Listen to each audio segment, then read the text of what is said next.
Hi, it's Sophie from the Isabel Craft Collection. I decided I was going to do some more videos because I haven't done any for about a year, and I'm doing a demonstration for a local craft club using acetate. So I thought what I'd do is, while I'm at it, I might as well show you some things that you can do with acetate. So we're going to start with the hardest, and then a few other ones are a little bit easier but show what cool things you can do with acetate.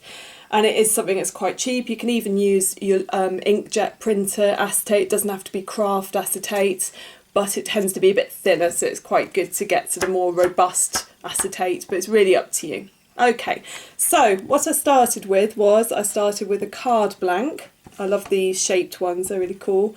Some dies of varying assorted sizes. I chose some X-cut hexagonal ones, which I think are ace. Really great cutting dies, they cut beautifully.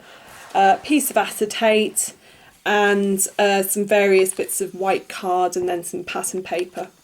So to create this shape, what I did was I used the largest size hexagon die, and then not the one smaller than that, but the one smaller than that, so sort of two down from that one, and cut another, cut an aperture essentially inside this shape to create that. I then felt that it needed something more to it, so I also ran it through an embossing folder, so hopefully you can see there's some embossed edges there.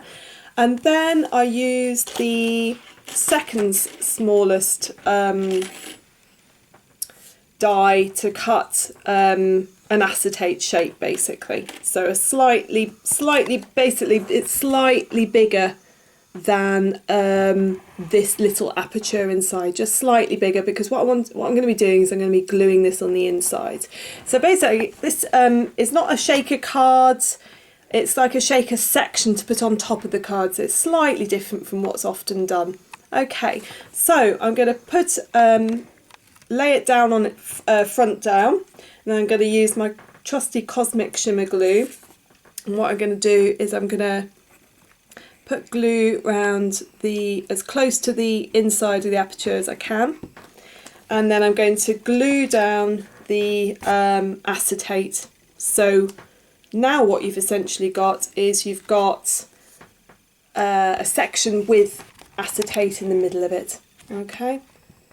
Then what you need to do, which I'll be as quick as I can about, is what you want to do is you want to put sticky pads as close together as possible so that there's no gap.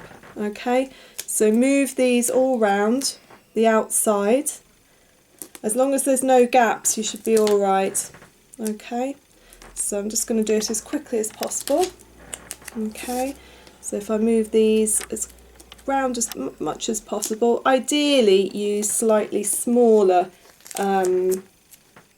pads, because otherwise what you end up is that some of them overhang the side, which I can sort out easily.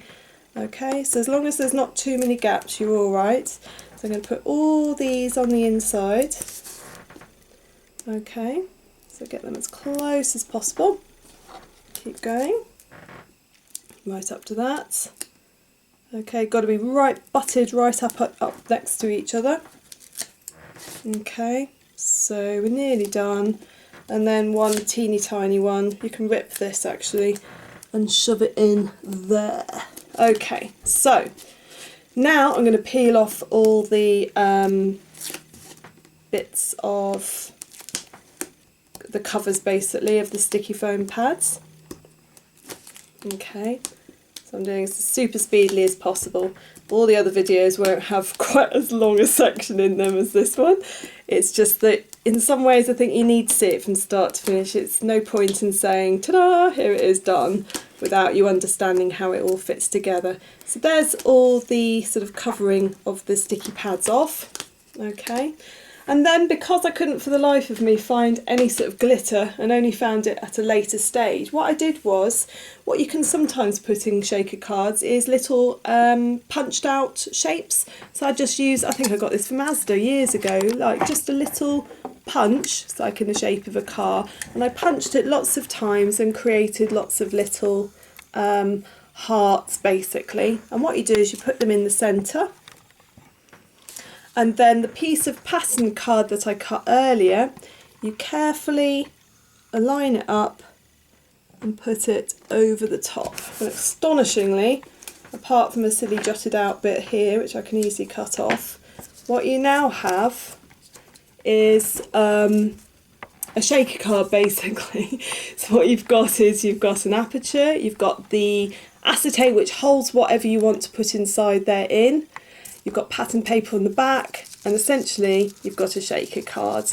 And all I did was on this piece of cards, just to make it sort of work, sort of fit together kind of thing, all I did was, because blue and brown looks quite good, I'm just going to stick this on here and then do a little greeting. Now I'll do the greeting first, because obviously trying to stamp here is going to be a bit difficult with this raised section. So I'm just going to use one of the Isabel Craft Collection stamps. It's the greeting stamps. I think quite a few of you have got these.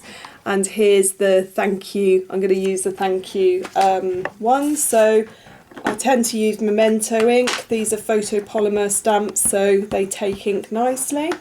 Okay, so I've inked up my thank you. I'm going to put it in the middle. Okay.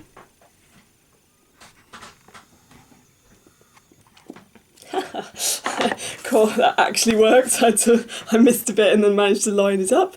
So there's that. And then finally, again, using extremely useful Cosmic Shimmer glue, which I sometimes have in my sales. I just kind of do a bit of glue there, get rid of the small bit of glue I've put in the wrong place, and then stick it down whichever way you want. I think it was meant to be that way. Okie dokie. And a bit of a weird one, this one. It's a strange colour scheme, but there you have a shaker card essentially. And sometimes it's easier to do it as a separate section, because sometimes if you do it in the whole card itself, then you have the back of it can look a bit messy. So if you do like a separate little shaker card, looks yeah, it's quite good to get kind of quite thick foam pads, but it works, it shakes. And another option, which I found obviously after I prepped, I then found some really cool chunky glitter, which also you can put anything in as long as you keep the foam pads together. So that is my first video on using acetate in a really cool way. Thanks very much. Bye!